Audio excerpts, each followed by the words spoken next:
দূরে তবু কাছে যে যেখানে আছে সবাইকে আন্তরিক প্রীতি ও শুভেচ্ছা টেকনিক ইজি এডুকেশনের পক্ষ থেকে স্বাগত জানাচ্ছি নতুন একটি গণিতের ক্লাসে। আজকের ক্লাসে আমরা আলোচনা করব নবম দশম শ্রেণীর গণিত বইয়ের ছোট্ট দুই একটি অঙ্ক নিয়ে একটা টাইপ করা হলো, সেটা হচ্ছে তোমাদের ত্রিকোণমিতির একটা টাইপ আজকে সলভ করব। তো আমরা যতগুলো প্রশ্ন সলভ করি না কেন প্রত্যেকটি প্রশ্নের সাথে একটা কিউআর কোড দেওয়া থাকে, যে কিউআর কোডটি স্ক্যান করলে তোমরা সেই ক্লাসটি করতে পারবে। তো আমাদের পাঠ্য বইয়ের যে সহায়ক একটি বই তৈরি হয়েছে অলরেডি তোমরা জানো যে তোমাদের নবম দশম শ্রেণীর পাঠ্য বইয়ের একটি সহায়ক বই তৈরি হয়েছে, যেটা টেকনিক ইজি এডুকেশন এবং টেকনিক পাবলিকেশন থেকে প্রকাশিত হবে। টেকনিক ইজি এডুকেশন টিচাররা সেই ক্লাসগুলো নিচ্ছে, যে ক্লাসগুলো কিভাবে তুমি খুঁজে পাবা, এরকম একটা কিউআর কোড পাবা তোমার এই গণিতের সহায়ক বই ইজি ম্যাথ বইয়ের পাশে।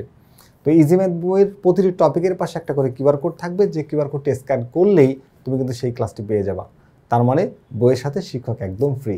তুমি বই কেনার সাথে সাথে শিক্ষক পেয়ে যাচ্ছ, তোমাকে আর কারো কাছে যেতে হবে না। তার মানে তোমাকে কি করতে হবে, ইজি ম্যাথ বইটি অবশ্যই সংগ্রহ করতে হবে। সংগ্রহ করার পর তোমার যে ক্লাসটা দরকার হবে সেই ক্লাসটার শুধু স্ক্যান করবা, সাথে সাথে সেই ক্লাসটি পেয়ে যাবা। তাহলে চলো আর কথা না বাড়ি আজকের ক্লাসটি শুরু করা যাক। আজকের ক্লাসে আমরা ত্রিকোণমিতির কয়েকটি ছোট অঙ্ক নিয়ে একটা টাইপ সাজিয়েছি। ছোট অঙ্ক বলতে শর্ট কোশ্চেন। তোমরা জানো যে নতুন সিলেবাসে কিন্তু শর্ট কোশ্চেনগুলো আসে, যেটা 2 মার্কসের থাকে। তো ছোট ছোট শর্ট কোশ্চেনগুলো আমরা সলভ করব এবং 2 মার্কসের জন্য কয়েকটা কাজ তোমাদের থাকবে, সেগুলো তোমরা বাসায় প্র্যাকটিস করবা। আর যেখানেই সমস্যা হবে কিউআর কোডটা আছে, এই টেনশনের কোনো কারণ নেই। তো এখন আমরা একটু দেখে নিই যে আমাদের এই কোশ্চেনে কী বলা হচ্ছে। যে এই 4 নম্বর টাইপের 1 নম্বর কোশ্চেনে বলা হচ্ছে যে cos theta plus sine theta এবং a = 1 হলে থিটা এর মান নির্ণয় করো। cos theta plus sine theta, a = cos theta plus sine theta, এর মান আবার 1। তাহলে যদি a সমান cos theta plus sine theta বা sine theta plus cos theta হয়, এখানে cos theta plus sine theta plus cos theta একই জিনিস, যোগ থাকলে আমরা এপার ওপার করে লিখতে পারি। আর a = 1, তাহলে এটা হচ্ছে দেওয়া আছে, এটাও আমার দেওয়া আছে। তাহলে আমরা কি লিখতে পারি না যে a সমান এইটা আর a সমান এটা, মানে দুইটার বাম পক্ষ যেহেতু সমান তাহলে দুইটার ডান পক্ষ সমান, তাহলে sign theta plus cos theta = 1 লেখা যায়। আমি কি করছি, বোথ সাইডে স্কোয়ার করছি, দুই পক্ষেই কি করছি, বর্গ করছি। ওকে, তাহলে সাইন থিটা প্লাস cos থিটার হোল স্কোয়ার = 1। এবার দেখো এটাকে ধরে এটাকে বি ধরে তুমি a plus B whole square সূত্র, a square plus B square plus 2ab। আমরা সাধারণ সূত্রে 2abটাকে মাঝখানে লিখি, a square plus 2ab plus B square. তবে যেহেতু সবার মধ্যে যোগের সম্পর্ক, তা আগে পরে লিখলে কিছু যায় আসে না, আমার সুবিধা মতো আমি এটাকে লিখতে পারবো। কেন লিখছি বলো এইভাবে, কারণ আমরা জানি তুমি একটা লাইন লিখে সাজাও লিখতে পারতা, অথবা এভাবে সরাসরি লিখতে পারবা। Sine square plus cos square = 1, এটা সূত্র, ত্রিকোণমিতির একদম বেসিক প্রথম ফর্মুলা। তো sine square plus cos square = 1, তাহলে এই 1টা লিখে দাও। আর এটাকে তুমি লিখলাই যে, আর এখানে সমান সমান 1। এবার এই যে পজিটিভ 1, এটাকে ওই পাশে পাঠাও, তাহলে 1 থেকে 1 মাইনাস হয়ে যাবে, 1 - 1 = 0। তাহলে এই 1টা পাশে যায়, কি হয়ে গেল, 0। এবার এই যে 2টা সাইন কসের সাথে কি সম্পর্কে আছে বলো তো, গুণ আকারে। তো ওই পাশে গেলে ভাগ হয়ে যাবে। তো শূন্যকে যদি কোনো সংখ্যা দিয়ে ভাগ করো সেটা আবার হয়ে যায় 0। তাই সাইন থিটা cos থিটা এই 2 পাশে যায় ভাগ হয়ে কি হয়ে গেল বলো তো, আবার 0 হয়ে গেল। এই যে 0 হয়ে গেছে।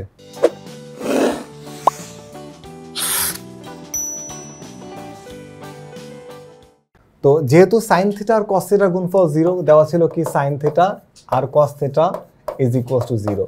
দুইটার গুণফল যদি শূন্য হয়, কোনো একটা দুই বা ততোধিক রাশির গুণফল শূন্য হলে একটা একটা আলাদা সময় শূন্য লেখা যায়। তার মানে সাইন থিটা সমান 0 লেখা যাবে, লিখলাম। পরে আবার cos থিটা সমান 0 লেখা যাবে।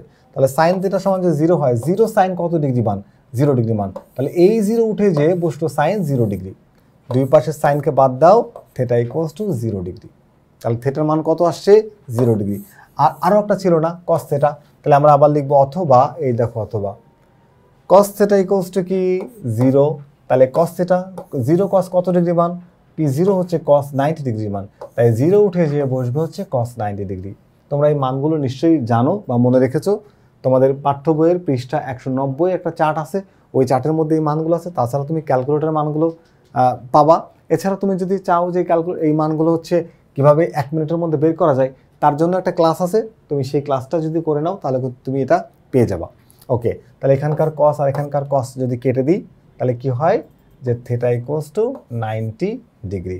তাহলে থিটার মান আসছে কি, একবার আসছে 0 ডিগ্রি আর একবার আসছে 90 ডিগ্রি। এই দেখো, এই যে এখানে একবার আসছে 0 ডিগ্রি আর একবার আসছে কি 90 ডিগ্রি। আমরা থিটার দুইটা মান বের করে ফেলেছি। ওকে, তাহলে আমাদের নির্ণয় মান কি, একটা হচ্ছে 0 ডিগ্রি, একটা হচ্ছে 90 ডিগ্রি। এরপরে আর একটা প্রশ্ন দেখতে পাচ্ছ, খুবই চমৎকার একটা প্রশ্ন, এটা 2 মার্কসের জন্য আসতে পারে, 4 মার্কসের জন্য আসতে পারে, খুব ইম্পর্টেন্ট একটা কোশ্চেন। এই কোশ্চেনটা আমরা সলভ করব।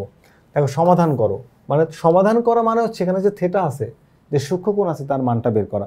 তো আমরা সমাধান করব tan square minus 1 plus √3 into tan theta plus √3 is equals to 0, এই মানটা বের করতে হবে। তাহলে আমরা এক কাজ করি, এই যে tan স্কয়ার থেটা, এই পুরো অঙ্কটাকে একটু তুলে ফেলেছি, আর কিচ্ছু করে নাই, এই প্রথম লাইনে কিচ্ছু করে নাই, দেওয়া আছে লিখে অঙ্কটাকে তুলছি। এইবার একটা কাজ করব, কি কাজ, এই tan স্কয়ারকে এখানে রেখে দিলাম, মাইনাসটাকে এখানে দাও। এই যে tan থেটার সাথে ব্র্যাকেটের মধ্যে যারা আছে এদের কি সম্পর্ক বলো তো?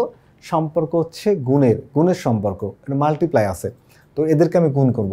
এই 1, এই মাইনাসটাকে প্রথমে দাও, এই 1 আর tan গুণ করলে হবে tan থিটা, 1 আর tan থিটা গুণ করলে হবে tan থিটা, এটা মাইনাস আর এটা প্লাস, প্লাসে মাইনাসে মাইনাস বসবে। এই √3 আর tan থিটা গুণ করলে হবে √3 tan থিটা, আর এই যে প্লাস √3 এটাকে লিখিয়ে দিলাম। এবার এই অংশের মধ্যে আমরা কমন নিব, কি কমন যায় বলো তো, একটু আবার ফ্রেশ করে দেখাই। এই অংশের মধ্যে আমরা কমন নিব, তাহলে tan স্কয়ার আর tan থিটা কমন নেওয়া যায়। তাহলে এখানে যেহেতু tan স্কয়ার মানে দুইটা tan আছে, তাহলে একটা এখানে থাকবে, এখানে tan থিটা তুমি কমন নিচ্ছ, তাহলে একটা 1 থাকবে, কারণ tan থিটাকে tan থিটা দিয়ে ভাগ করলে 1 হয়ে যায়।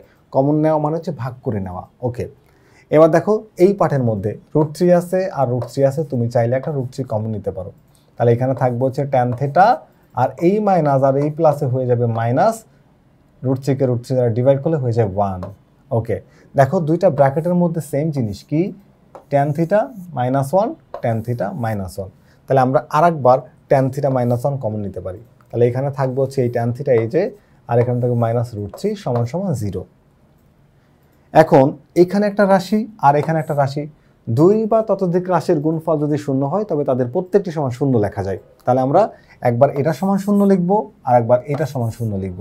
তাহলে হয় tan থিটা -1 ইকুয়ালস টু 0, বা tan থিটা সমান সমান এই 1টাকে ওই পাশে পাঠায় প্লাস করে দিলাম। এখন এই যে 1, এটা আমার আসলে থিটার মান বের করতে হবে। 1 কিসের মান বলো তো? 1 সমান tan 45 ডিগ্রি। তাহলে 1 তুলে দিয়ে কী লেখা যায়? tan 45 degree. এবার যদি দুই পাশ থেকে tan কেটে দিই, tan কাটা, তাহলে থিটা ইকুয়ালস টু কত? 45 ডিগ্রি। এই যে থিটার মান চলে আসছে। অথবা এই পার্টটাকে নিতে হবে আবার, এটা সমান 0, তাহলে tan থিটা -√3 সমান 0, √3টা মাইনাস ও পাশে পাঠা প্লাস হয়ে যাক। এই √3টা tan কত ডিগ্রি মান বলো তো? √3 হচ্ছে tan 60 ডিগ্রি মান, তাহলে √3 উঠে যায় বসবে কি? tan 60 degree. দুই পাশ থেকে tan কেটে দাও, তাহলে থিটা সমান সমান 60 ডিগ্রি। থিটার কয়টা মান আসছে? একটা 45 ডিগ্রি, একটা 60 ডিগ্রি। আমরা তাহলে ট্যানের মান কিন্তু বের করে ফেলেছি। তা আশা করি যে দুইটা ছোট ছোট প্রশ্নের সমাধান করলাম, এগুলো তোমরা বুঝতে পেরেছো। আর এই প্রশ্নগুলো কোথায় পাওয়া যাবে সমাধানগুলো তোমাদের অলরেডি বলে ফেলেছি। ইজি ম্যাথ বইয়ের প্রতিটা টপিকের সাথে একটা করে কিউআর কোড থাকবে, কিউআর কোড স্ক্যান করলে তুমি সেই ক্লাসটি করতে পারবে। আশা করি আজকের ক্লাসটি তোমাদের ভালো লেগেছে। পরবর্তী দেখা হবে আবারও কোনো নতুন গাণিতিক সমস্যার সাথে। ততক্ষণ পর্যন্ত ভালো থেকো। আল্লাহ হাফেজ।